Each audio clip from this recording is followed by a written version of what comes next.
guys, welcome to another top 10. I recently listed my top 10 best shows of 2019, so today I will discuss my top 10 disappointments. In this case, I'm saying disappointments and not worse because while a couple on this list I flat out hated, most are seasons from shows I overall enjoy but found this particular season to be, as the title of the video says, disappointing. At number 10 is Jack Ryan Season 2, also known as Tom Clancy's Jack Ryan, an American political thriller spy web television series created by Carlton Cuse and Graham Brolin based on characters from the fictional Ryanverse created by Tom Clancy. The show premiered in 2018 and follows an up-and-coming CIA analyst, Jack Ryan, who is thrust into a dangerous field assignment as he uncovers a pattern in terrorist communication that launches him into the center of a dangerous gambit. Of the shows on this list, this is by far the least disappointing, but compared to season 1, I have to admit it was just a tad underwhelming. I love this series. I think John Krasinski is a terrific Jack Ryan, but season 2 just wasn't at the same level as season 1. Jack made a lot of rookie mistakes that don't seem to fit with his character at this stage of the story, and I felt there was too much going on in the story that even by the final episode I was struggling to keep up with, and the reveal had me scratching my head. I plan to keep watching this because it's a great series, but season 2 could have been better. Season 3 will air later in 2020. Number 9 is Grayson Frankie Season 5. Grayson Frankie is an American comedy series created by Marta Kaufman and Howard J. Morris for Netflix. Premiering in 2015, it follows Grace and Frankie, two unlikely friends who are brought together after their husbands announce that they are in love with each other and plan to get married. This is another series I love. I absolutely love Jane Fonda and Lily Tomlin, and it's great seeing them work together again. I think they are fantastic in this show, but more than that, I love the story. It's very rare these days for a show to focus on a mature audience or tell stories that reflect a mature audience. Most people want to cater to the young folk, and it's getting boring. This is new and fresh, and it does kind of remind me of the Golden Girls back in the 80s, but stressing more issues faced by people over 70, especially women. Season 5 was still good, but it felt like we were going around in circles. It seemed like season 5 was repeating a lot of things that we'd already seen in previous seasons instead of doing more to progress the story forward. It had moments where it did that, luckily, but at the beginning of the season it was feeling repetitive, but it shook out of that. It also had some great guest stars. RuPaul appeared, but my favorite guest appearance was by Jennifer Rhodes, who I just adore. She played Ramsay Charmed, in case you were wondering. Still love the show, so I'm looking forward to season 6, which airs on Netflix January 15th, 2020, and if this video is up after that, then it's already on, so go watch it. Number 8 is A Series of Unfortunate Events, Season 3, also known as Lemony Snicket's A Series of Unfortunate Events. It's an American black comedy drama Netflix series developed by Mark Houdis and Barry Sonnenfeld based on Lemony Snicket's children's novel series of the same name.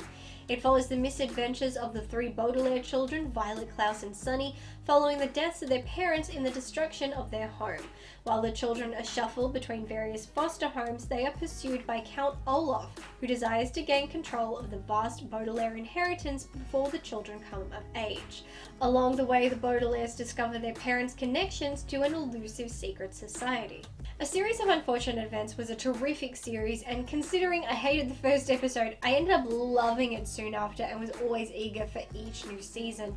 While each season was critically acclaimed, and I see why, season 3 was my least favorite. I felt compared to the other seasons, it was very rushed, as though they were in a hurry to finish the story because they knew it was the last season. Season 1 and 2 felt like they were taking their time, letting it go at a really nice pace, and then season 3 was just bam, bam, bam. It felt like they also rushed over the backstory of the secret society, the teacup, and Olaf, because by the time they had explained everything, it was done so fast that I couldn't take it in, and by the end of the series, I still had so many questions left unanswered. Critics said the series capped off everything nicely, but I did not feel that at all. As I said, I had so many questions left unanswered, so much still didn't make sense to me, and the ending just left me going, wait, was that it? Is this how we're ending it? Again, it's another great series, but I was very disappointed with the final season and how it ended. Number 7 is Elementary Season 7. Elementary is an American procedural drama series created by Robert Doherty as a contemporary update of Sir Arthur Conan Doyle's character Sherlock Holmes. Airing in 2012, the show follows Holmes, played by Johnny Lee Miller, a recovering drug addict and former consultant to Scotland Yard, as he assists the New York Police Department in solving crimes. Holmes is accompanied by Dr. Joan Watson, played by Lucy Liu, who initially acts as his sober companion. She is a former surgeon and was hired by Sherlock's father to help him in his rehabilitation. They eventually begin to work together on his cases, and she becomes Holmes's apprentice and then partner. Elementary was one of my favorite TV shows and my favorite adaptation of the Sherlock character. It was a fantastic modern take that made me laugh and cry and educated me more than once. Learning it was ending was devastating for me because I just loved the writing of this show and didn't want to see it go, but then learning its final season would only consist of 13 episodes compared to its usual 24 had me very worried, and I was right to be. The final season was a massive letdown as an Elementary fan, and it hurt me to see it go out on such a low. Sure, there were hard-hitting emotional moments, but it wasn't enough. It very quickly brushes over how season 6 ended, coming up with some lame plot to make it obsolete. It then creates a brand new villain as a way of having the main characters return to New York. It made no sense to do this for the final season. What they should have done was bring back Moriarty, Sherlock's ultimate nemesis, the one who got away and has been on the loose. The season mentions and hints at her several times, but never includes her. She is just background noise, and it was super upsetting. The Holmes-Moriarty dynamic has been the cornerstone of every Sherlock incarnation. To not have his great enemy and intellectual equal be his adversary in the final season was a wasted opportunity. That should have been how the series ended, their final confrontation.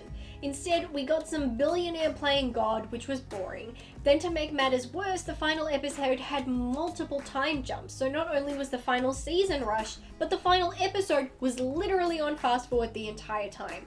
They did everything they could to wrap up everyone's personal stories, and it was poorly handled. They gave Watson cancer so Sherlock would choose to be by her side. Sad and emotional, but it lasted all of 5 seconds before they jumped to her being cancer-free and life going on as normal. I'm still a huge fan of the series, but to see it go out like that sucked. You rushed the story and put quick and easy endings to everyone, whether it made sense or not. The series deserved a better ending than what it got. Number 6 is The Good Fight Season 3. The Good Fight is an American legal web series created by Robert King, Michelle King, and Phil Aidan Robinson. It's a spin-off and sequel to The Good Wife and began airing in 2017. The series follows Christine Baranski as Diane Lockhart as she loses her employment after an enormous financial scam destroys the reputation of her goddaughter Maya, played by Rose Leslie, and Diane's savings, leading them to join Luca Quinn, played by Cush Jumbo, at one of Chicago's preeminent law firms. I love Christine Baranski. There's not a role of hers I haven't loved, and The Good Wife was a brilliant series, but the fact there was a spin-off based around Baranski's character had me sold immediately. At first, it was great, but right now for me, I feel like it's lost its way. It feels like we have fewer episodes about legal disputes or being in court or doing anything lawyerly, and instead has far more episodes talking about office scandals, political scandals, and the show's favorite subject, Trump. At first, I enjoyed how the show was immersing itself in the Trump era and calling to attention real-world political issues and the fallouts as a result of his presidency. But now it's gone off the handles and involves most of its characters doped out on drugs, hallucinating and bitching about Trump way too much. I mean, there were more episodes talking about the golden shower scandal than there were of real legal proceedings. The character of Maya has become so up herself when she hasn't done a single thing to prove she's worth so much attention. She's just popular because of scandals. Seems like Luca was the only one doing any legal work, and even with her they had to give her a Trump storyline, or in this case a Melania Trump storyline.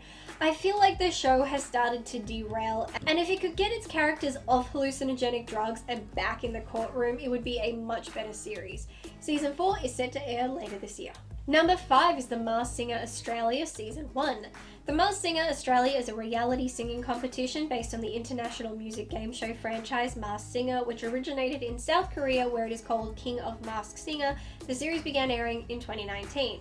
Please forgive me, I am starting to lose my voice. I gave up after one episode. I was instantly bored and found the concept quite stupid. I didn't see the entertainment in watching giant creatures, where the costumes were brilliant by the way, singing.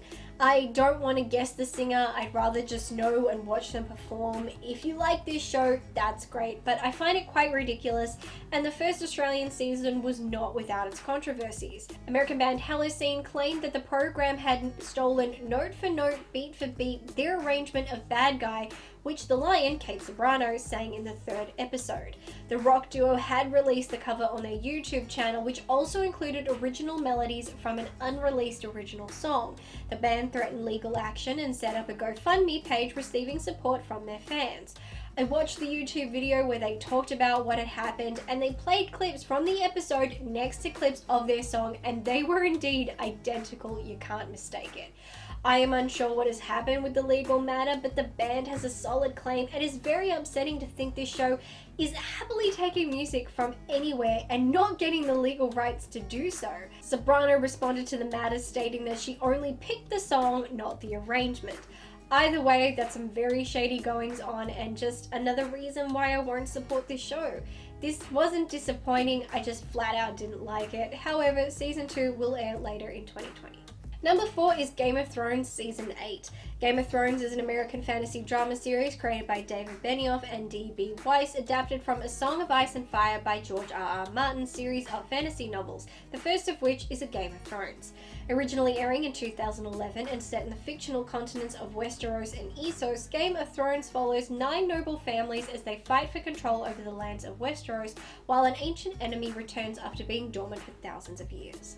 This series started on such a high, and then by season 6 I felt it started going in decline. When the series started making up its own stories because it had caught up to the books was truly when the show suffered the most, with season 8 not just being the worst season but the worst way to end the series. Season 8 was its shortest season and saw it rushing to conclude all its open storylines, and doing so in some of the worst ways.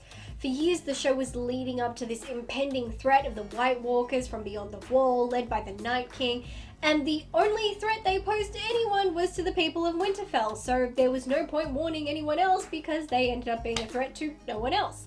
While previous seasons touched on the Night King's origins, this final season did practically nothing with his character. He says nothing, turns a dragon, walks and flies around.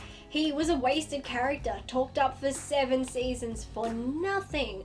While dragons couldn't kill him, one young girl with a handy dagger could. That was super anticlimactic. The series had been building to reveal Jon Snow's real lineage, that he is in fact Aegon Targaryen, rightful heir to the Iron Throne, and the woman he has fallen in love with is his aunt. This was a plot and revelation that went nowhere, and they did nothing with it, so including it just seemed pointless. Cersei, one of our best and baddest characters in a good way, became a scared, fragile woman hiding in her tower, barking orders only on occasion and meeting a pitiful demise. Having expected to see her get her just desserts or go out in a blaze of glory, the viewers instead got neither.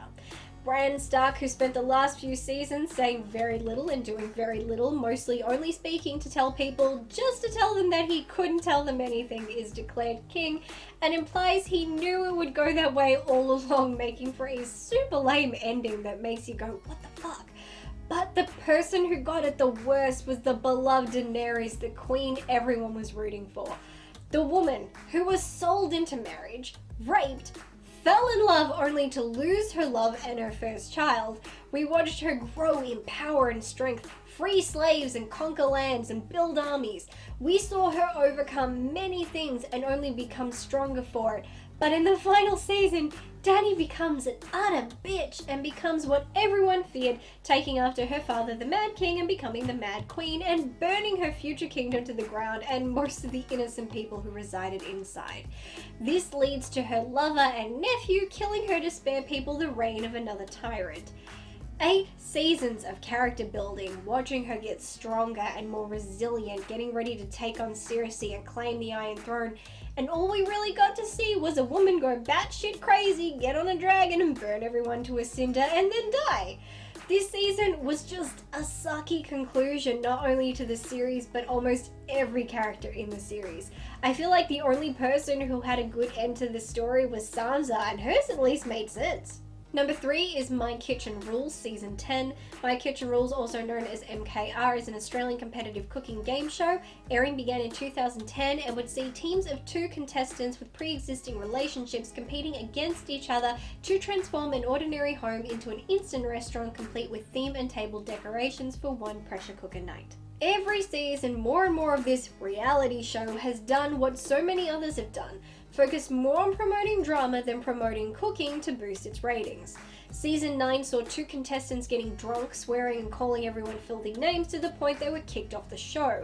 While those contestants blamed editing, other competitors said while the editing didn't show what others said, other people were only telling them to shut up and stop acting how they were acting, and that the women in question needed to own what they did and not blame editing. But Season 10 took it to a whole new level of drama-based promotions. 2 young American brothers who, through a simple Google search you could see were actors, were this season's villains, and they played the part well. Whether because they were asked or because they felt it would get them attention doesn't matter. Each episode saw previews drawing in viewers by showing the brothers making sexist, homophobic, racist, or various derogatory comments to their fellow competitors and receiving no punishment for their behaviours. They stayed on the show and made it quite far, in fact. I usually stick out a whole season waiting for the assholes to get kicked out, but this time around I gave up halfway in. I just couldn't tolerate it anymore. The previews were all fake and misleading, most of which advertising fights and drama that never actually happened just to suck in viewers. Viewers took to social media to boycott and criticize the show for choosing to edit episodes to only feature characters making offensive statements that no person should make, and building their season off that instead of anything cooking related. In this day and age, they should know better, but alas, it continued. Season 11 is called My Kitchen Rules The Rivals and will begin airing January 27th, 2020. Number 2 is Lunatics. Lunatics is an Australian comedy mockumentary web television series on Netflix, directed, created and written by Chris Lilly. The 10-episode series, airing in 2019, follows the peculiar lives of 6 eccentric and sometimes obscene misfits who march to the beat of a different drum. Lunatics was a humorless, offensive, horribly executed pile of trash. Chris Lilly has lost whatever skills he had and now is just using the same style over and over again. All his shows are the same, more and more mockumentaries, just different characters, and this is the worst one yet. Netflix should never have aired this series, and if they were smart, they would have immediately taken it down. No one should be associated with this. If you were someone who found this funny, and I'm sure there are some, because there are some people who enjoy offensive humor, but this is beyond just offensive. This show is genuinely damaging, promotes stereotypes, and intensifies stigmas. I understand we are living in a PC world, and so it's important to push the boundaries, but this isn't how to do it. This show has no story, no structure, no purpose, and no redeeming quality. This show should not exist. And at number 1 is Married at First Sight Season 6. Married at First Sight is an Australian reality series based on the Danish program of the same name. Airing in 2015, the show featured couples getting married by being matched by experts. However, unlike other versions of the show around the world, the couples do not partake in a legally binding marriage due to legal restrictions in Australia, but instead meet as strangers at the altar of a commitment ceremony. The couple spend their wedding night in a hotel, then leave for a honeymoon. Upon returning, they live together for a period of time during which they meet at commitment ceremonies and choose whether or not they will continue their relationship. I hate this series with fiery passion. I find it stupid and offensive, especially the fact it began airing while we in Australia were fighting for marriage equality. I don't watch this show, but I do live with my mother who does, and so I have seen far more than I would like, and that's why I can say Season 6 was a disgusting travesty that demonstrates why this show should not exist. Season 6 saw people on the show who were being investigated for fraud and financial scams. One of them had actually been arrested and charged and was awaiting trial, but he was welcome on the show to find true love. He got married, screwed his new wife, then started cheating on her on camera with a woman from another couple. That's not even the worst part. We had a woman on camera openly threatening their partner for no other reason than he dared to breathe air. During counseling sessions, the professionals had a go at him for calling her a C-word and making her cry, but did not scold his wife for threatening him and verbally abusing him repeatedly, which resulted in him breaking down and calling her a C-word.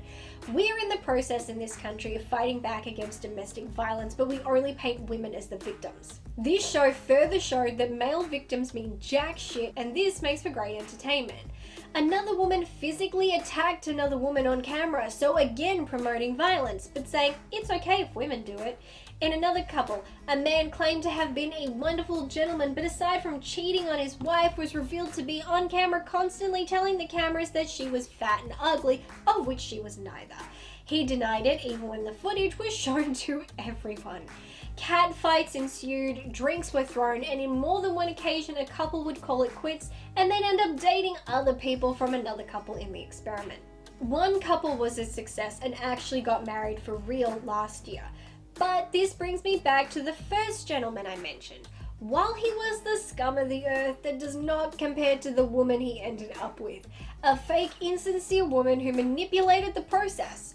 She instantly didn't like her husband, and while he put in a great deal of effort, she had no interest. He continued to want out, but she continued to choose to stay. Rules state if one person in the couple says stay, then both must.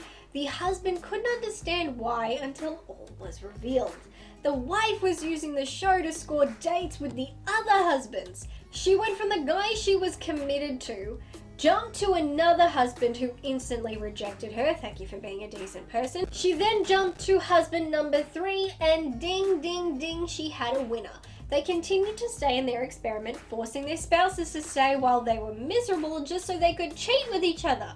Eventually they came forward while still lying and saying they wanted to leave their partners and begin dating each other for real. This young not-so lady was soon outed for jumping from man to man behind the scenes, and the show was criticized for allowing couples to cheat and not kicking them from the experiment, and on top of that, showing it on camera. While it was a success for one happy couple, a show where roughly 19 other couples get their hearts broken doesn't seem worth it.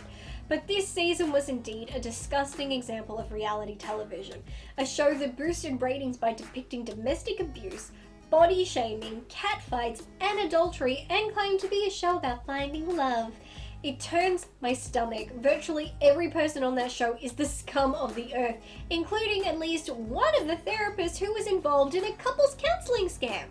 After the scandals of the season, thousands signed petitions to have the show cancelled for these very reasons. However, season 7 will air February 3rd, 2020 for reasons I do not bloody understand. And there you have my top 10 disappointing TV shows of 2019, with some shows I just flat out hated, or at least seasons I flat out hated thrown in. I keep thinking television has gone to shit, but then I remember the shows that I love and why I love them, and just realized television hasn't actually gone to shit. Some networks have, especially in how they conduct themselves and what they allow on their airwaves, but the fact is there is a fan base for everything, and there are bound to be some flops. Obviously, these shows haven't flopped enough, because if they hadn't, they wouldn't have gotten renewed, although that fact is alarming. But shows shouldn't be axed just because I hate them. Anyway, that's enough out of me. I'm seriously losing my voice. Please comment below and share your disappointing shows or seasons from 2019. I would love to hear from you guys. Thank you as always to my amazing patrons, and I hope to see you in the next video. Bye guys!